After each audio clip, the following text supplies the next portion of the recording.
Hey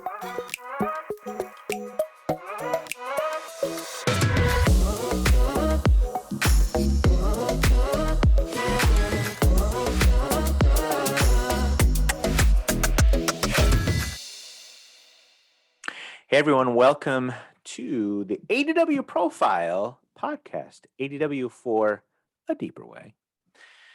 Today, our special aspect, focus, imaginative.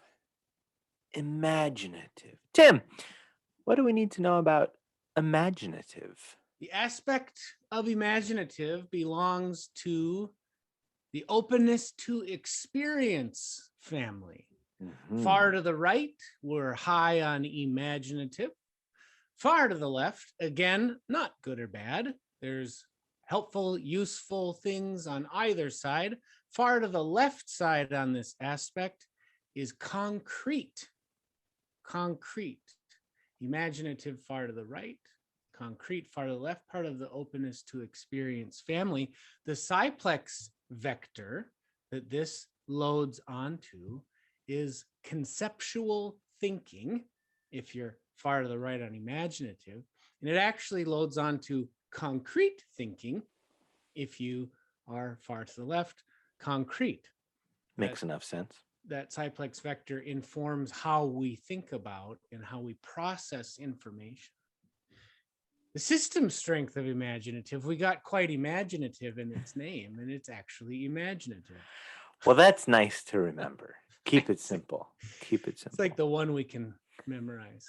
So the system strength is also imaginative. I like it. Well, I think it's time to recognize what are the effective expressions of these sides of this aspect. So effective elements of leaning into that imaginative pattern looks like, I know it's a personal favorite of yours. It is, yes. Well, it reminds me of a phrase. I don't know if it's a phrase or a fact or something, but everything we see in our physical world has been created twice.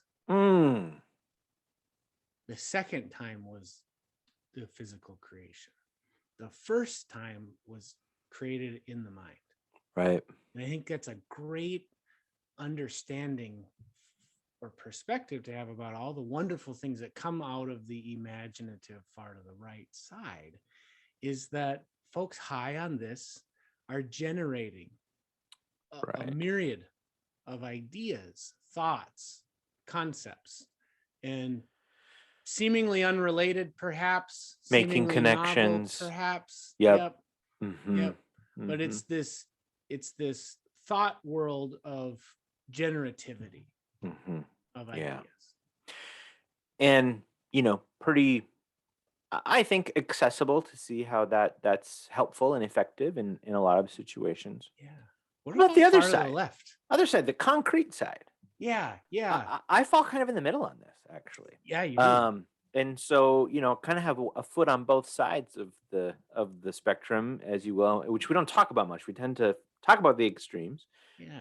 But when you do tend to score more in that middle range, one thing that can mean is, you don't have a particularly strong pattern or preference, but you might be able to flip back and forth between the two with a little less energy. But that concrete side, these are going to be folks, again, in the pattern. It's not that we both can't access, or anyone can't access either, but by default, concrete folks, they're going to be looking for a little bit more linear process in thinking through a situation, right? So whereas you were just talking about that imaginative side, we don't need to have an order to the ideas or the thoughts or even how they're even are related, where the concrete folks, they're going to be really looking for that. Right. And can we deal with number 1 before we think about number 10, please? Yes. And there's great value in organizing ideas, organizing, planning, what works, and let's do that, please. To kind of, I always think of sort of grounded. Yeah. Groundedness in I that. think the physical world, right? So we have the thought world and then the physical world. Concrete is very has ready access to the physical, actual world in front of me. Yeah. Right. And I think when you said grounded, it's literally on the ground. Yeah. There's a And practicality to right, that. right. Yeah. Yeah. And very much in the here and now, right? In Yeah. the moment here and now. Yeah. Yeah. Yeah. Yeah. Uh, you can, this is one of those aspects where I think a lot of people can really see the differences in the two sides of this. I think it's something we're pretty familiar with. Um, and so we've been recognizing what each pattern on those poles can bring. And as always, just as there are effective manifestations, there are times when it's maybe not the most effective in a given situation. So, what can that look like? What are some clues that we need to do a reroute? Yeah. Well, at times when we're high imaginative, right, we can Yeah, understand how that's helpful. When it might get in the way is when we are working on executing, sure. right? And so when we're creating something, right, that's the beginning. Hmm. Then we've got to make it, and then we've got to refine it, and then ultimately we've got to make it efficient, right? Hmm. So shifting to the different phases of how projects work, right? A way to leverage your imagination in it is imagine what it would be like to be linear, Right, right? right. And Well, because, so, to play that out, when we are in execution mode or when a project, it needs to be executed, probably not think about new ideas about how to do it right, right. before we've tried it. Yep, yep. Right. There's some research around, there's kind of two systems of how we think, Yeah. right? System one and system two.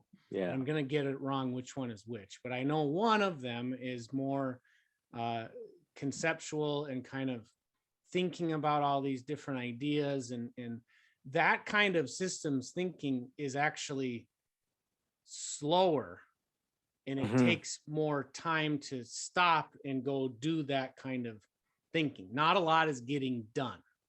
Yes. Not a Right. lot's getting done. Right. And so high imaginative, asking ourselves the question, what's the situation called for? What phase is this particular project or task at? And is it time to get things done? Yeah. Right. I think the other piece there, kind of bringing in the leadership piece, there is no rule that leaders have to have a particular pattern around this. And, there's a good chunk of sort of leaders who might tend to be a little bit more on the imaginative side, where the struggle can be sometimes is communicating that vision to the folks who maybe are more on the concrete side. Right. Like, I'm not following what you're trying to get us to do here. And Right. um, which I think can lead to, on that concrete side, right? How do we recognize, we need to do a reroute here? Can be in those ambiguous moments of, well, we are just trying to figure this out. We don't really know what it's going to look like. This is a Yeah. brand new thing. We don't even know what step one is. And Right. that's when we kind of do probably need to spend some time, on the whiteboard, if you will, and Right. and recognizing that it's okay right now that we don't know step one because we don't even Yeah. know what we're doing. Yeah. Yeah. And I think for that concrete side, as you pointed out, right, when we're in possibility Yeah. thinking, right, when we're in possibility, the pull for the concrete is whatever that possibility is to make that certain. So that's what's going to happen, Good. Yeah. right? And so if we're over on the concrete and maybe not knowing what's aware of it, right? We're going to miss if we're talking about possibilities or if we're talking about plans, and misconstruing possibilities and plans. It's good. And you pointed this out. I'm like 99 on imaginative in all the ways. And then work with a lot of, or know people who are 99 on concrete. And one thing that we miss, you're not 99 concrete, but No. one thing that when I'm in that kind of communicative relationship is are we talking about possibilities or plans right now? And getting really clear together on what we're talking about, because then both sides can do the appropriate reroute. Yeah. Right. Yeah. I think I love that. And I think it can be a really good sort of question to pose, even to start a meeting or a conversation for regardless of where you are on that continuum. Like, what are we focusing on right now? How are we using our brains right now? And that can kind of release okay, I don't need to be worrying about what step one is, or Right. I need to Or be worrying maybe I about need what to be. step. Yeah. Right. And I love what you just said, because it highlights one of our absolute principles. We can access any behavior on Yes. the profile. High concrete people, I know many of them who are wonderfully talented at imagining possibilities when they know Absolutely. that's the thing to do, right? So Yep. this really highlights, and some highly imaginative people on the pattern level who are excellent at putting together a linear plan. So it does not, patterns and abilities are not the same. No. And I think it always comes back to that question, what does the moment call for? Yeah. And if you can kind of know the answer to that question, there's actually a lot of freedom then to let go of even our defaults. Like, for me, if I know this very moment is calling for brainstorming, conceptualization, oh, absolutely. Let's go in. Let's throw anything at the wall that might stick, not worry about what it could look like. Whereas if I know it's the other way, I block out the possibilities. It speaks to, I think what you're saying speaks to asking what's the purpose right now. Yeah. Right. Yeah. And psychologically, when we know what our purpose is, Mm. we're able to do it. Right. We're able to bring ourselves into that purpose. Imaginative, concrete aspect. I like it. We'll keep turning on these aspects, but in the meantime, get that self-awareness. Be curious.